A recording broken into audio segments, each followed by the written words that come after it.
Wallace versus United Grain Growers Ltd. Mr. Stacey Reginald Ball and Mr. George J. Orl, QC, for the appellant and respondent on cross-appeal. Mr. John M. Scurfield, QC, and Mr. Richard W. Schwartz for the respondent and appellant on cross-appeal. Yes, Mr. Ball? Or?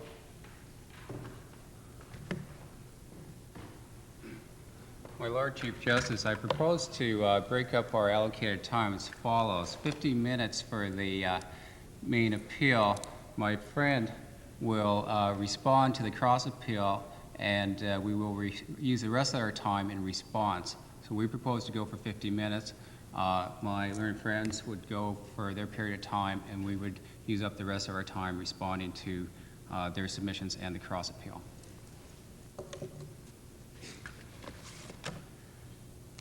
The issues and facts are stated in our materials. Before I get into a specific argument on the points in issue, I'd like to very briefly review the germane policy considerations which are applicable in deciding all points in issue. This is important because, as the great American jurist Oliver Wendell Holmes Jr. noted, in the common law, the life of the law has been experience, which is not refraining from modifying a law simply because our ancient ancestors created and lived with it when such a law is not suiting the needs of contemporary society, as Holmes stated. It is our view that the Court of Appeal and the respondent take an archaic and inappropriate approach to the employment relationship. The contract of employment is not a routine commercial contract in relation to a simple discrete transaction. The Court of Appeal has totally ignored what the employment relationship means to employees and society in general, even though human resource professionals and industrial relation experts have long been aware. As Professor Swan notes in our materials, these types of experts must take into account the unique features of the employment relationship to effectively manage the workplace. This court has accurately stated many of the special features of the employment relationship, which sets it apart from most commercial agreements. We have summarized these observations at pages 10 and 11 of our factum. I won't go through all these points, but I will note that this court has stated inter alia the following. The law governing the termination of employment significantly affects the economic and psychological welfare of employees. The protections of employees as a vulnerable group of society is an objective of a high degree of importance to it. Not only is work fundamental to an individual's identity, but also the manner in which employment can be terminated is fundamentally important. Labor is not to be viewed as a commodity, and the protection of the right to work represents a value which has the status of a human right, either in customary national law or under a treaty to which Canada is a state party. Against this type of policy backdrop, I'd like to deal with the specific points in issue. The first issue I'd like to deal with is good faith and fair dealing. We believe that our materials support the proposition that Canadian common law, like the law of the United States, and as Professor Byrne states in the article in the Canadian Bar Review, the law in Australia, Canadian common law has evolved to the point that there is an obligation of good faith and fair dealing in the exercise of contractual discretion. This court, in this case, ought to recognize this change in the common law. We submit that the evolution is now so extensive for a solicitor to advise there is not an obligation of good faith and fair dealing in Canadian contract law would constitute professional negligence. At the very least, this court should recognize an employer obligation of good faith and fair dealing for the reasons stated in our materials. Such a development would recognize a very modest increment to the common law. Employees have an obligation of good faith. There's an obligation of good faith now recognized at common law in a number of areas. As our materials demonstrate, good faith is recognized in insurance contracts, commercial contracts, leases, and real estate contracts. In addition, it's recognized in labor relations. It is recognized quite clearly in hundreds of statutes. to? For example, the use of exercise of contractual discretion. Like why? Ordinarily, I thought in the law of, I'm over here, the law of employment, as it's evolved over a considerable period of time, is an employment contract. And there's obligations on each side. And up to this point, the obligations are satisfied by the employment going its full term, or if it's terminated unlawfully, damages are paid. Absolutely. Now, where is it that you are introducing good faith? Well, employees have an obligation of good faith. Many of the terms of the contract of employment are implied by law. And what I'm trying to establish is that the law has evolved, that we're going to simply have to create an additional implied obligation. I'm sorry, my lord. You know, you can go that way, but somewhere near the mic. So what were you saying? I'm saying that many of the terms of the contract of employment are simply implied by law. And just because some law lords in 1909 had a vision as to what the contract of employment gave employees in 1909 is not consistent with what people think the contract of employment should imply now. Well, there's been a lot of jurisprudence from 1909. Jurisprudence is as recent as this case and some that have come after it. And what is it that, what's wrong? What is it that should be changed? Well, we believe there should be a reciprocal obligation of good faith and fair dealing. Employees have that obligation. Well, but I don't understand what you mean by that. Well, we believe that in the exercise of contractual discretion, there should be an obligation of good faith and fair dealing. Well, good faith and fair dealing means what? Well, it's a term that has to be interpreted pursuant to the facts of each and every case. I mean, the Uniform Commercial Code and the reinstatement have interpretations of what good faith is. I believe that. Well, you tell me what good faith is. Between employer and employee, what do you mean by good faith? Well, for example, if an employer terminates an employee's employment for refusing to give evidence at a criminal trial, which is against the employer, that certainly would be bad faith. There could be a catalog of reasons. The courts we must establish this concept by case basis, much like the court did with the fiduciary concept in the Canaro case. Justice Laskin refused to enumerate exhaustively what a fiduciary was in the Canaro case. This court, I submit, if they agree with Mr. Wallace that there should be a good faith obligation, could do possibly the same type of thing. Can I ask you this? What does good faith add to what the law already establishes? For example, in the example that you give, an employer terminating an employee because of trial duty or something like that, the traditional method of inquiry in a court analysis would be, was there good cause for termination? And so this concept of cause of her termination already wrapped up in it the reasonableness of the employer's action.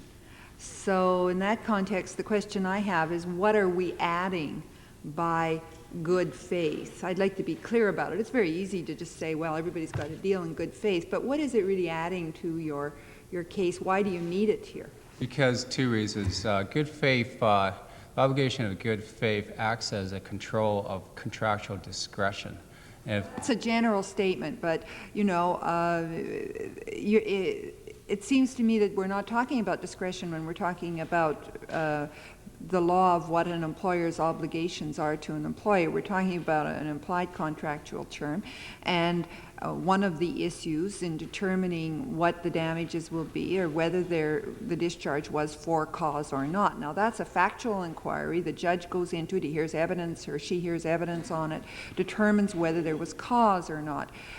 Where in that inquiry will good faith come in? We're not really talking about discretion. There's either a cause or not cause. It would go in connection to the calculation of damages. The contract of employment is deficient in numerous regards. There's no reinstatement with back pay in the non-organized sector. There's issues of aggravated damages, loss of reputation. The common law recognizes notice periods. We submit that an employer that terminates an employment for reasons constituting bad faith should not have its damages artificially limited by notice periods.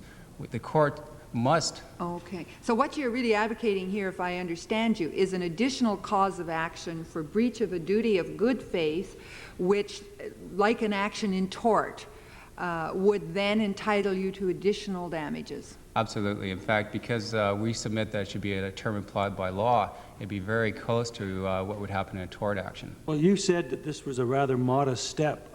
I wonder whether that is a rather modest step. I believe it is, my lord. Well, I mean, it seems to me to be quite revolutionary. I mean, legislatures have been around for a long time. They've intervened a lot in the employment area. Why shouldn't, if they feel that that's what it's coming to, why wouldn't that be for the legislature to make, rather than for this court to start getting into saying, now we've got a good faith, all of a sudden we've got an employment case, and we're going to now say it's good faith. It seems to me there's an awful lot of unsettling of contractual relationships. I mean, virtually all of us are employees in one form or another, and I wonder how we want to take such a bold step. I submit it's not a bold step for these reasons. Good faith is recognized in the common law in a myriad of reasons already. In insurance contracts, commercial leases, real estate contracts, employment contracts, employees have an obligation of good faith. In our materials, you'll see that the Greenberg and Murphy case. That's an entering into the contract, sort of a dam soucis type of thing, versus Banque Canadienne Nationale. Might not have read that case, but that's an entering into the contract. But when we're at the end of when it's a dismissal for with cause or without cause, if it's either for good cause or not. Now, I guess maybe what you mean is that in determining whether an employer is to exercise his or her right to dismiss for good cause should show some good faith in the assessment of that cause. Well, absolutely. And if the employer doesn't do that, for example, the employee refused to give false evidence at a trial, that employer should not be limited to the deficiencies of the common law, i.e. Notice periods, loss of reputation, the employee loses his or her job. There's extended damages, and an employer whose motive is bad faith should not be limited to existing common law damages. There's strong public policy reasons supporting this proposition. In that sense that you mean good faith. The reason for termination, the employer's motive, and also fair dealing, how employment is terminated. So there's two concepts, an obligation of good faith and fair dealing, as stated in the restatement second of the contract. So it's the manner of dismissal and also an obligation, the motive, and how the employee is dismissed. There's two concepts we're advocating in one group.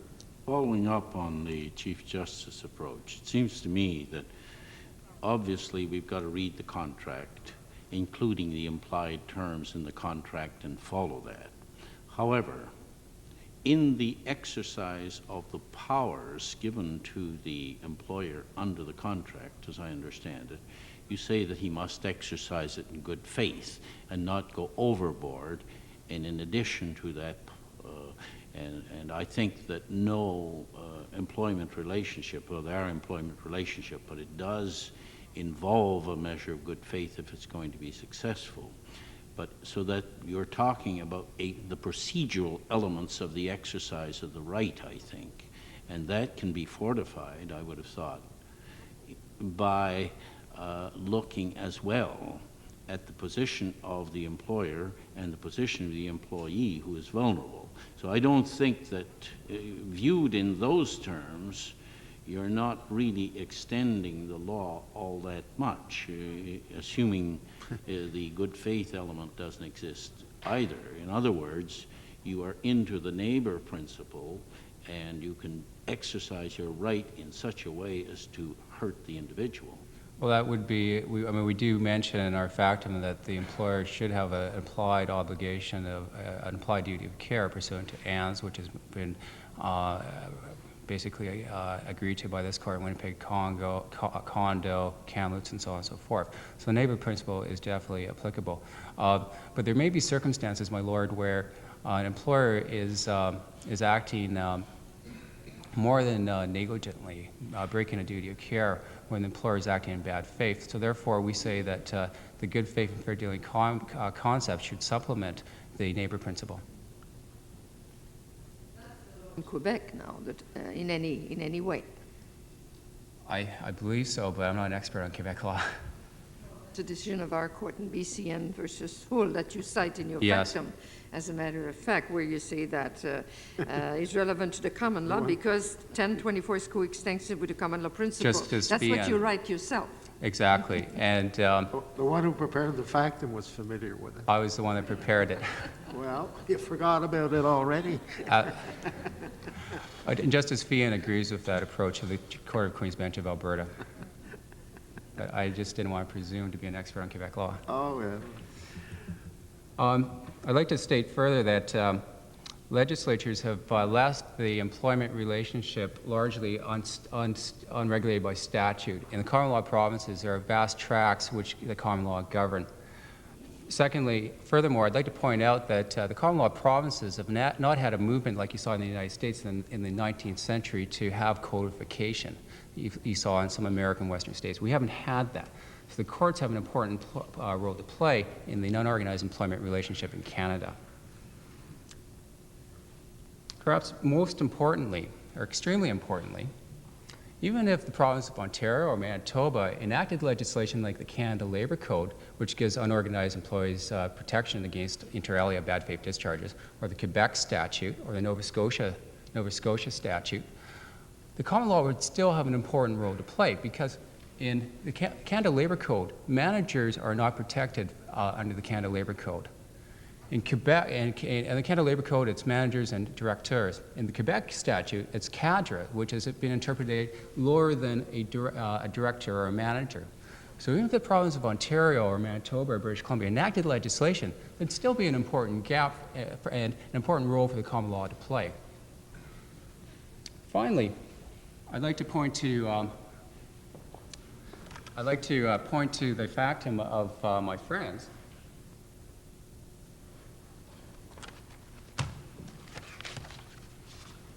And I'd like to refer to page 25, paragraph 88.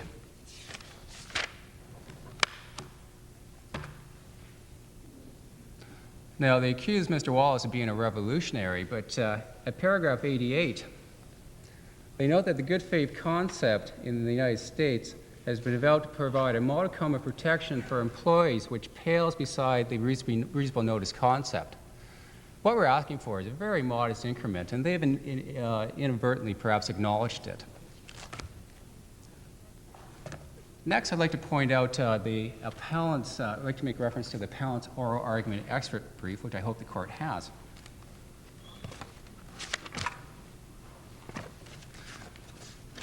I'd like to refer to at tab 2 a decision of the New Jersey Supreme Court, which I understand from the Wall Street Journal is an important appellate court in the United States. If we go to the second page, at page 34, we note that in New Jersey, that there's an implied obligation of good faith. They define what it is in New Jersey. Pardon me? Yes. No, I'm sorry, my lord, the appellant's oral argument excerpt brief.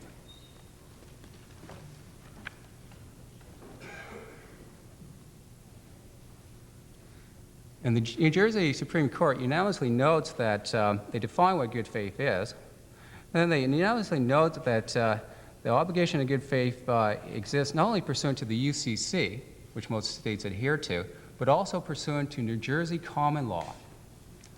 The next paragraph over, the New Jersey Supreme Court notes that an unbridled power to terminate a contract is subject to an obligation of good faith and fair dealing. Well, I say this. If that kind of power exists for, that type of control exists for a written express contract, surely the common law ought to recognize that for a term implied by law, how a contract of employment is to be terminated.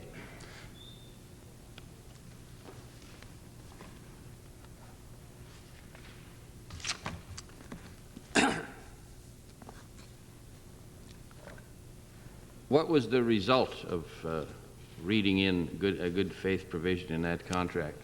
The jury award was affirmed, and it was a commercial contract, but the company had to pay a year's notice. Well, but without it, in the United States, I gather, they don't have the concept of that a contract can be terminable on unreasonable notice, and if you don't give it, you have to pay damages. So to substitute for that, they read in a good faith provision. Well, as my friend concedes, it's a very modest increment to the common law, and there's obviously a gap here, and I'm asking this court to, with respect, to fill that gap. Mr. Baum, assume for a minute that the parties are obliged to deal in good faith and fairly with one another. How does that apply to the factual situation that's before us in this case? 2 reasons. Several reasons. Mr. Wallace was doing a great job. He was a top salesman of his company for a long period of time. His reputation was everything to him. His reputation was affected. His reputation was ruined. Mr. Wallace had anticipated working for retirement. The company made up cause allegations which they knew were false. They ruined Mr. Wallace's career. They put him into a psychiatric condition. He couldn't find work in Manitoba. Because of that, we believe that the company should make whole the loss. Now, Mr. Wallace is 70, and we don't want this remanded to the Manitoba Court of Queen's Bench. We're asking for a limited amount for pecuniary loss, but we believe significant aggravated damages must be awarded to compensate intangible losses, and also a hefty punitive award to deter this kind of behavior. This type of behavior warrants punishment and deterrence. It's totally inconsistent with this court, with community values in Canada. For this type of employer, not to pay extra damages would be inconsistent with the expectations of ordinary Canadians. Most people would not think that their employers should have a right to fire them in good faith and without treating them fairly. Indeed, I cannot imagine an employment interview going to, in which the employer says that we're going to reserve the right to fire you in bad faith and treat you unfairly. It doesn't work that way. Is that what you have to say about good faith? I thought you were going to speak to us 15 minutes about good faith and then move 50? on. I like to, my total argument, I anticipate using a block of 50 minutes at the most, and then deal with, my friend could deal with the cross appeal. 50? Yeah. We anticipate using 50 minutes for our argument on the main appeal.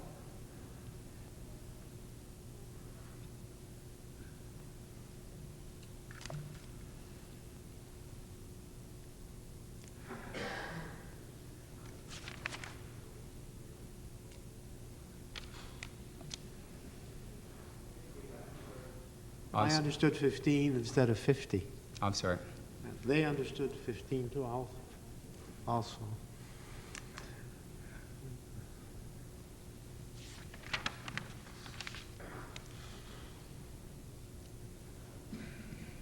I'd like to point out that, as Justice Leroux-Dubé noted, this court in the UO National Bank decision held there was an obligation of good faith in Quebec, even prior to the amendments to the civil law. I'd like to refer again to the appellant's oral argument excerpt book.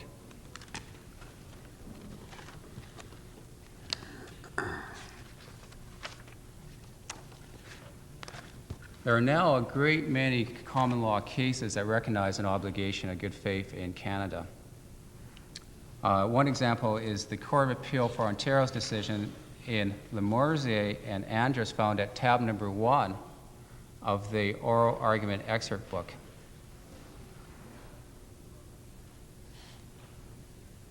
At page number 7,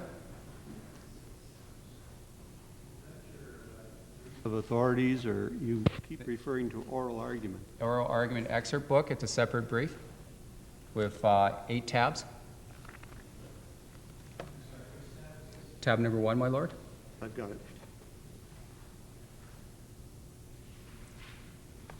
In the highlighted parts there, we see that I believe it's Justice Robbins acknowledges an example of the development of an independent doctrine of good faith and contract law in Canada, and one which is similar to what's happening in the United States pursuant to the UCC and the restatement.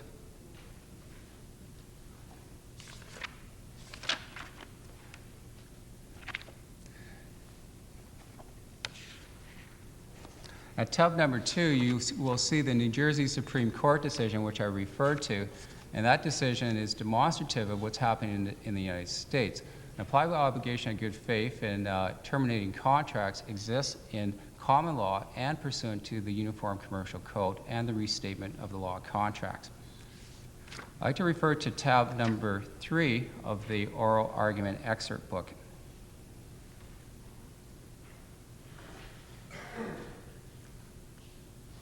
It is our submission that even in the employment context, there is a very extensive development found in by commentators and cases of an employer obligation of good faith and fair dealing. At tab number 3, you will see an article by Professor England, who's co-author of The Law of Employment in Canada.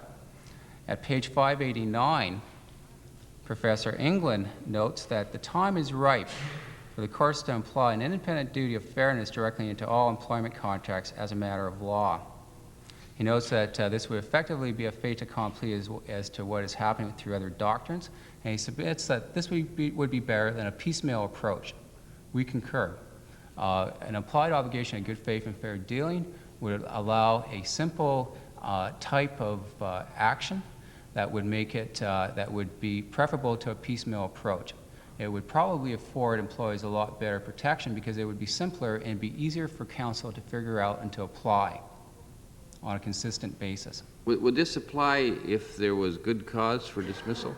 No, I mean, if there's good cause, I mean, how can an employer fire someone in good cause act in bad faith? I mean, even if there's a situation, for example. Well, then doesn't that mean that it's really I mean, there's enough room in the doctrine of good cause or not good cause to say that if it's done in bad faith, you didn't have good cause, it can be taken into account on the question of damages. On the other hand, if you had good cause, it's pretty hard to say, but you did it in bad faith. I mean, it seems inconsistent for the court to say, yes, you were justified in firing the employee, but we're going to award damages on the basis of a separate doctrine of bad faith. I appreciate your question. There may be circumstances where the employer may have had good cause, but they decided to create a myriad of things that the employee did.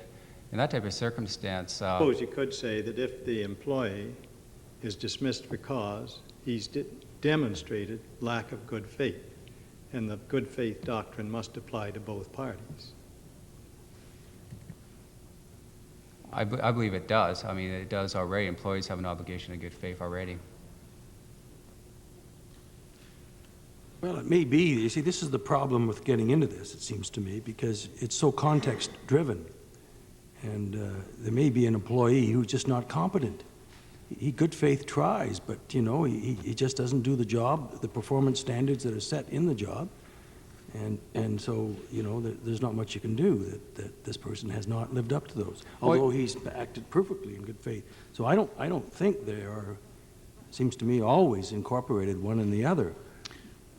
But even in bad faith, you can fire an employee, presumably, and not in bad faith, I mean, without good cause. Mm-hmm. And the law in that case has placed an obligation, implied it, or done by tort, you name it, that you shall keep an employee a certain length of time or pay him. And what I gather you're arguing is when that power is being exercised, it has to be done in a manner that's at least fair. Absolutely, yes. And in other words, you're talking about the manner in which that right under the implied term is exercised. Yes. Yes. like I said, there's a dual aspect. There's a good faith aspect and a fair dealing aspect. If the employee is, if the employer is acting in good faith, the employer can, the employee is not performing, the employer can simply, and it's a closed case, and the employer is acting in good faith, the employer can, as Madam Justice McLaughlin noted in the Ramatula case, and can simply give notice, and that's totally proper. An employer has legitimate business interests and should be able to run its business. I'd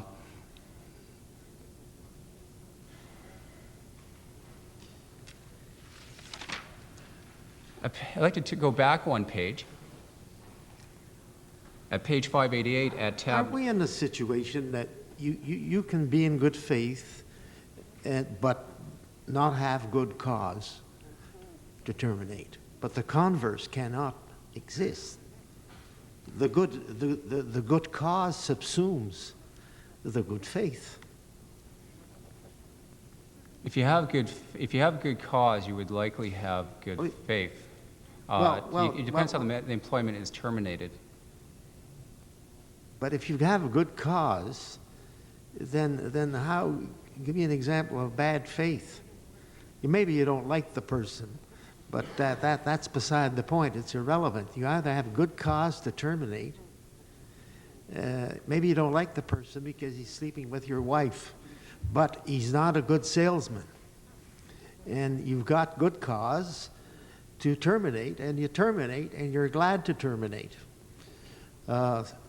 You like the person, you have good cause, you hate yourself for having to terminate, but you say, after all, I have to think of the shareholders or the owners.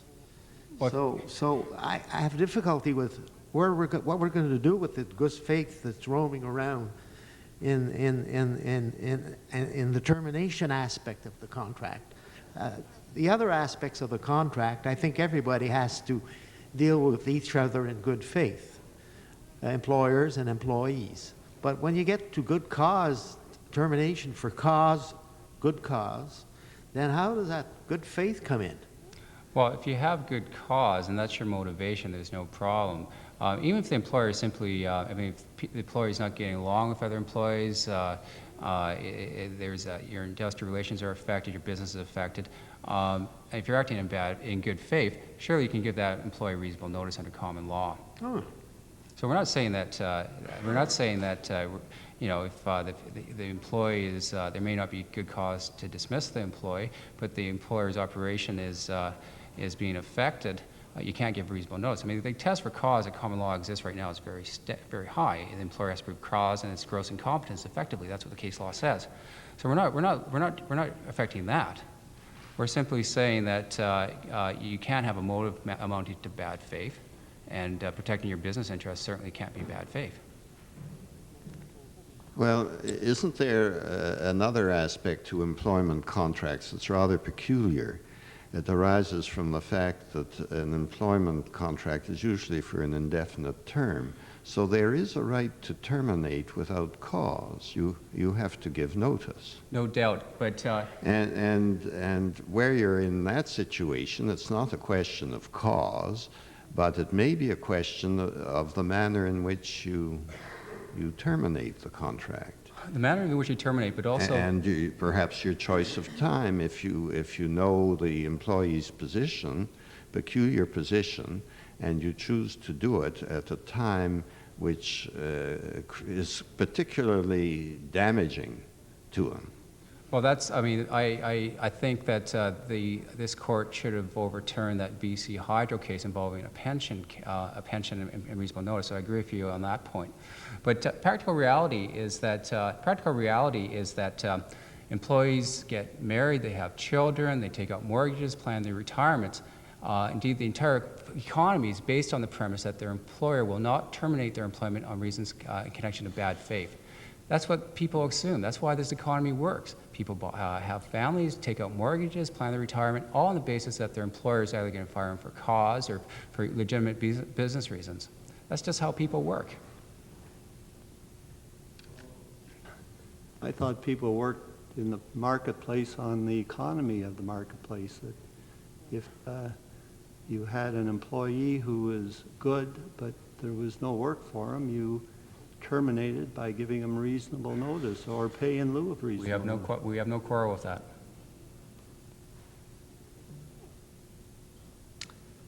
At the next page over, page 588, I'd like to point out very briefly that Professor England agrees with our expert's report in this case, indeed cites it at page 588 in his article in the Queen's Law Journal. So this case has been, Mr. Justice Lockwood's decision was the subject of academic commentary already. At tab number 5 of the oral argument excerpt brief, I'd like to refer to this court's very recent decision in Farber and Merle Trust.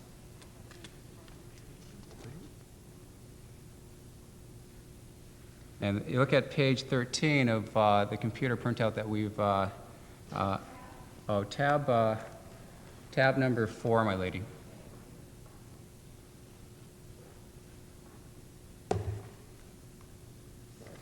This court unanimously stated that if an employer is acting in bad faith, this would have an impact on damages awarded to the employee.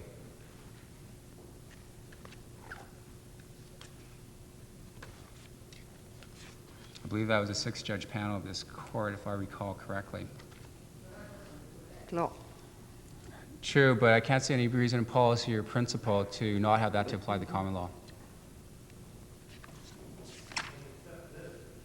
Going against a long period of jurisprudence that says, in effect, that if there's bad faith, it relates to the period of notice. Well, the jurisprudence, what my friend has stated is that motive should not be a factor at all. But one factor is that it could go the period of notice. That's one option the court has. We've laid up 3 options in our factum for damages. At tab number 5 of the appellant's oral argument excerpt brief is a decision of Justice Epstein of the Ontario Court. At paragraph 39 at page 316, Justice Epstein notes that good faith and fairness must be acknowledged in determining whether or not there has been a breach of the contract of employment and the assessment of damages. At tab number 6, and there are other authorities in our factum and our brief authorities that state that exact proposition. At tab number 6 is the Court of Appeal for Ontario's decision in Truckers Garage and Crail. In this case involved a written contract and a termination clause. Justice Osborne, writing for a unanimous court, noted that the termination clause and issue imposed a duty of good faith and fair dealing on both Chepperman and Crail. Well, like I stated before, if there's an obligation of good faith in terminating written contracts, there should also be an obligation of good faith and fair dealing for oral agreements where the term is implied by law. Such a principle, such a proposition is consistent with policy and principle.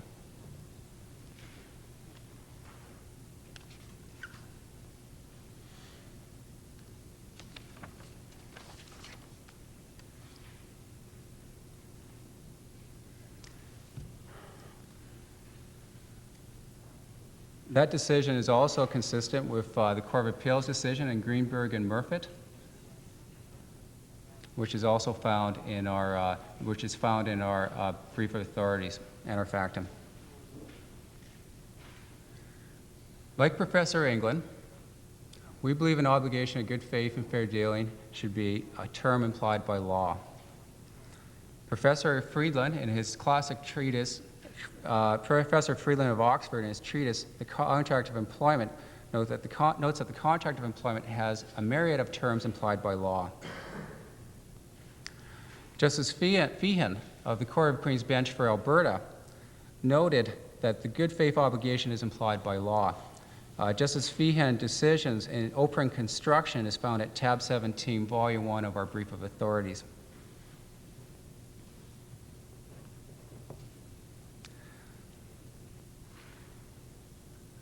We submit in our factum that bad faith discharge should be a tort. For reasons stated in our factum, an action should sound in tort is consistent with the policies and goals of tort law and consistent with modern policy in connection to the contract of employment and the employment relationship. We note that Justice Jones of the Alberta Court of Queen's Bench in Brown and St. Albert commented specifically of on the Manitoba Court of Appeal's decision in this case. He said that the decision in Wallace was very conservative, not applicable in Alberta, and not consistent with the spirit of the Supreme Court of Canada and what the Supreme Court of Canada has said in connection to the employment relationship.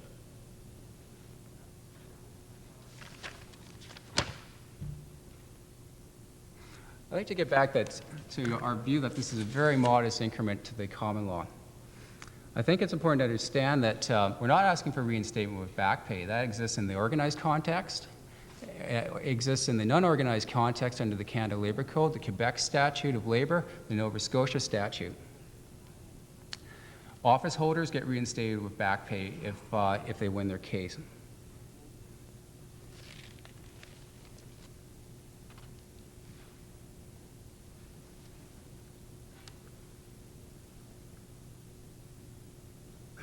The test we're asking for is very modest as well.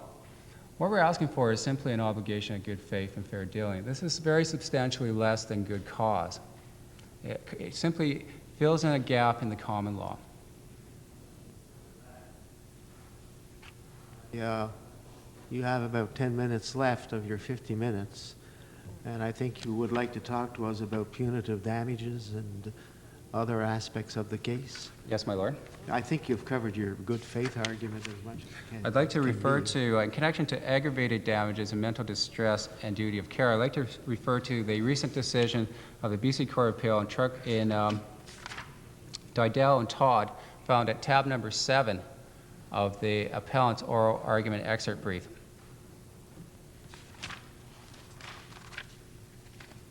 In connection to aggravated damages at paragraph 72, Justice Brayward noted that there is an implied term that an employer could not make cause allegations.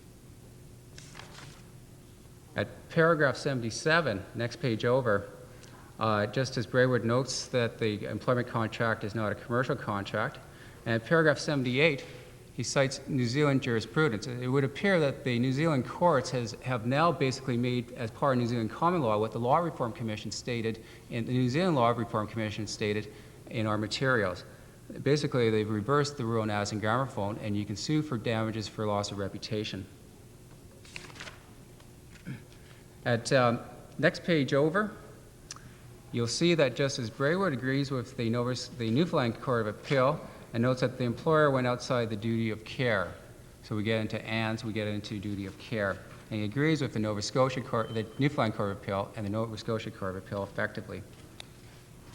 In this case, the notice period was increased by 12 months, and an additional 6 months was awarded for aggravated damages, totaling a damage award for 33 months because of the manner of the termination of employment. Next page over at paragraph 120, you'll see the opinion of Justice Finch. And he notes what kind of judicial consideration the Wallace decision has received. He notes that the BC Court of Appeal has rejected it. Madam Justice Newbury rejected it. He rejects it on the next page. And notice that Madam Justice Picard at paragraph 121 rejects it. Madam Justice Picard of the Alberta Court of Appeal rejects it. Justice Finch also affirms the trial judge in that decision.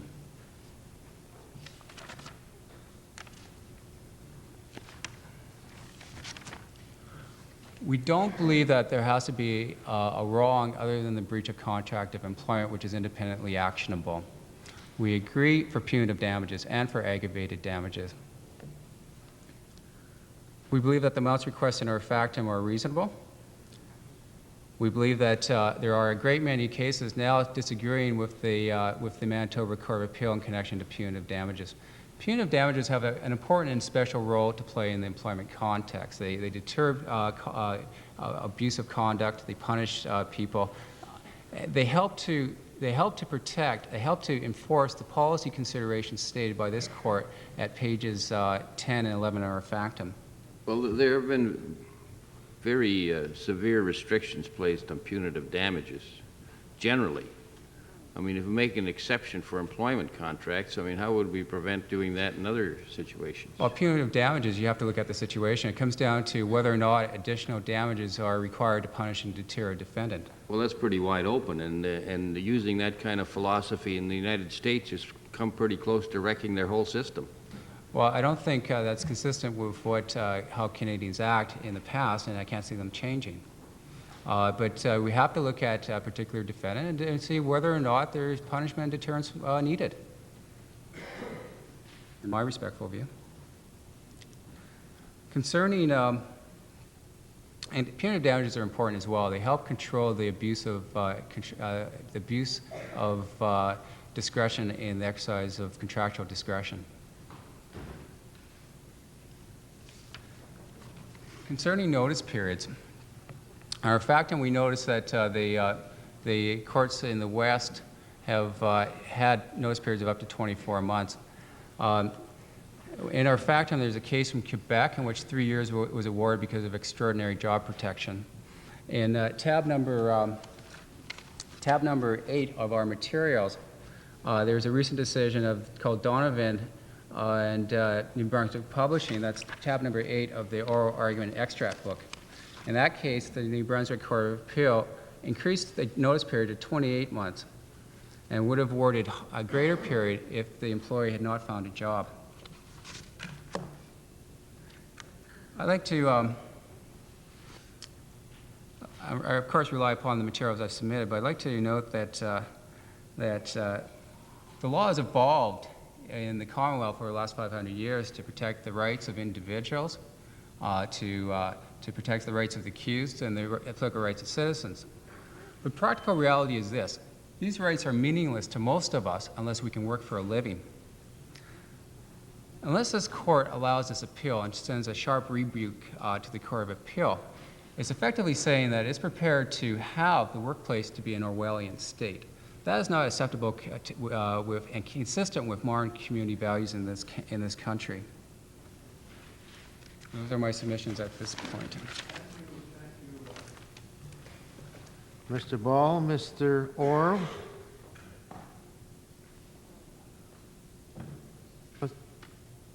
No, to be the other side. I think we go to you, Mr. Scurfield.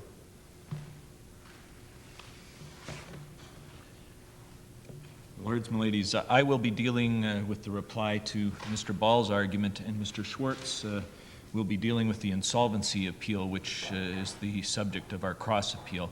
I expect to take approximately 40 minutes and leave the balance of the time to my learned friend, and I'm sure he'll be tugging at me if I violate those guidelines. Let me say at the outset that actions for wrongful dismissal are badly named. I say they are badly named because it's not the dismissal which constitutes the breach, but rather it is the absence of notice that gives rise to an action. So, as Justice McIntyre said in Vorvis, which is at tab 32, page 1096, and it will be just a brief quote, my lords and my lady, a contract of employment does not in law have an indefinite existence. It may be terminated by either employee or employer, and no wrong in law is done by the termination itself. That is at the core of so-called actions for wrongful dismissal. I say they're badly named because we often get off on the wrong foot thinking, well, there's something wrong about the dismissal itself. And that is simply not so. The core bargain is the freedom of either party to unilaterally resile from the contract of employment. And that's what this court said in Farber very recently. You're dealing with a Quebec case, but the law is the same in the common law provinces. And if the termination of the contract itself is not actionable, that is because it was contemplated and agreed to by each of the parties that they might withdraw from it. Freedom, that is to say, freedom to contract, is at the heart of this relationship. There's a trade, if you will.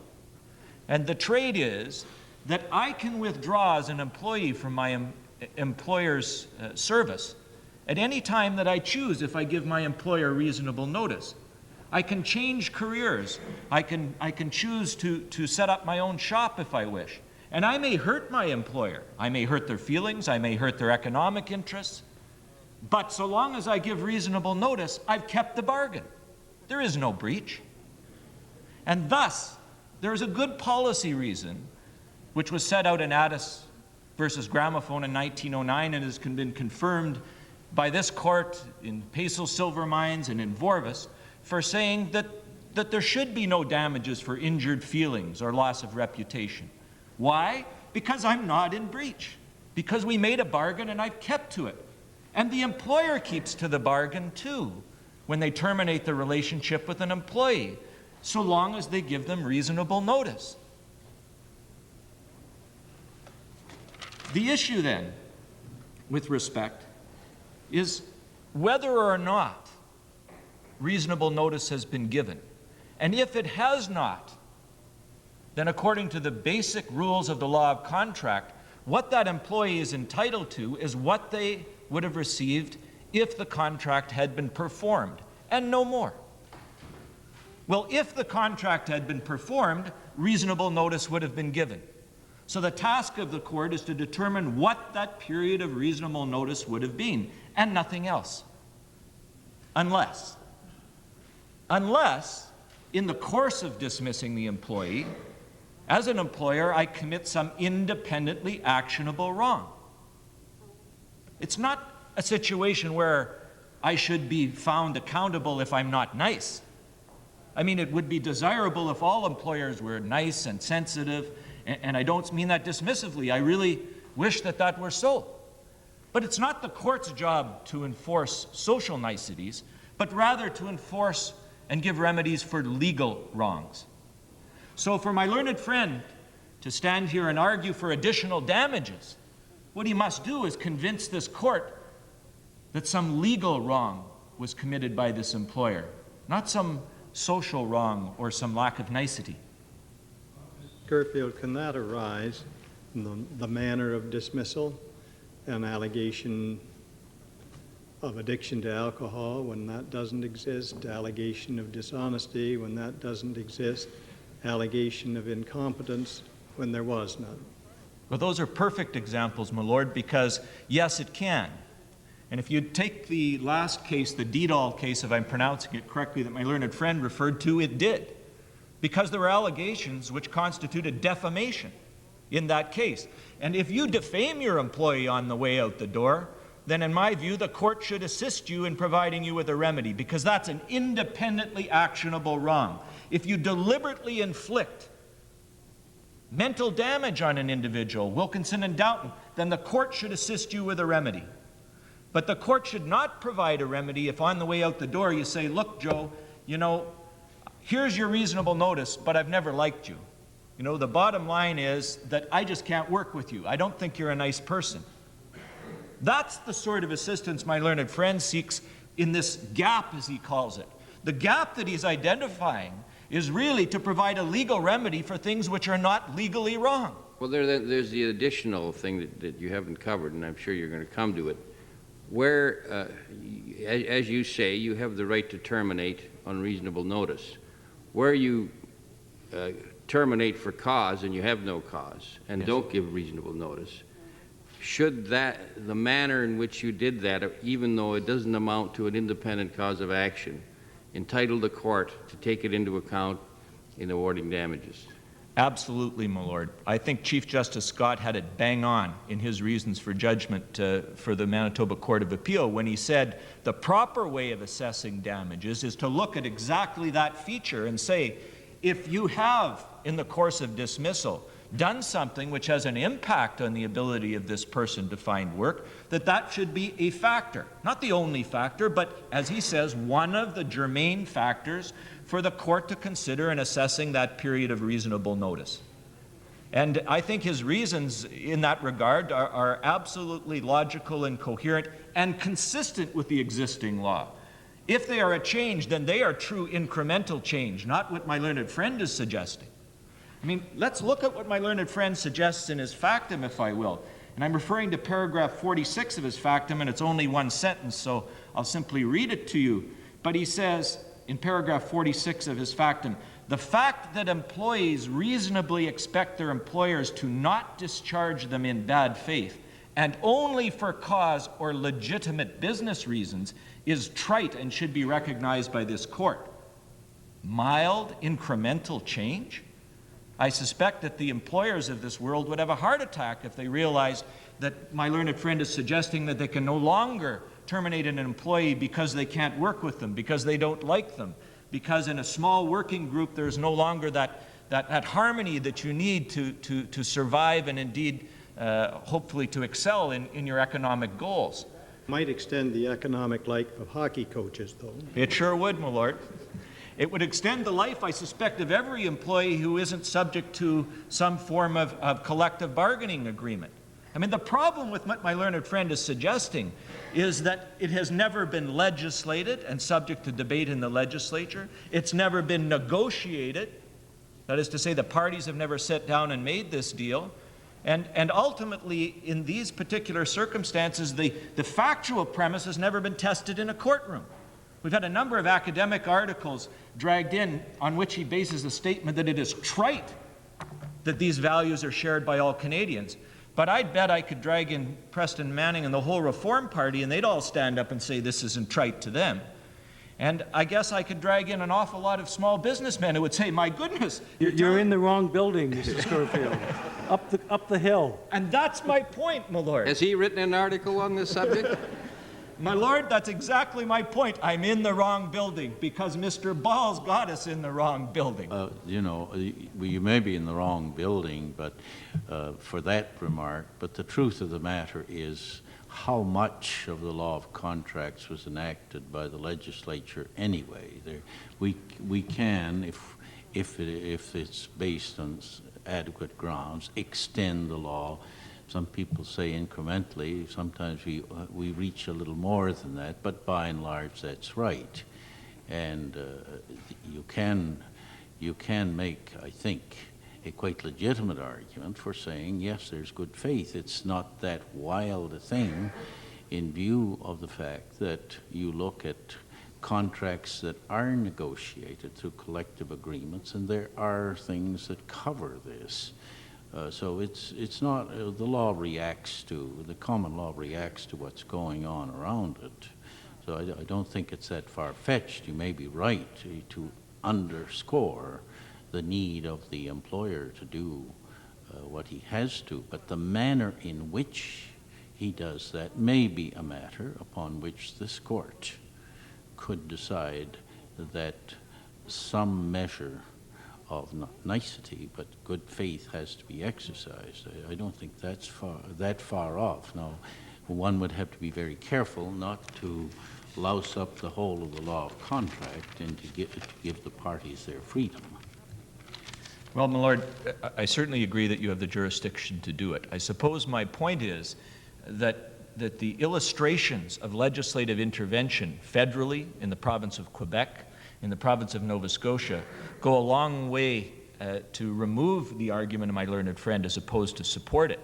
When legislatures have either decided to intervene and not gone as far as Mr. Ball says they should have, or when they have decided perhaps not to legislate at all, that's a sort of decision that deserves some respect from the court.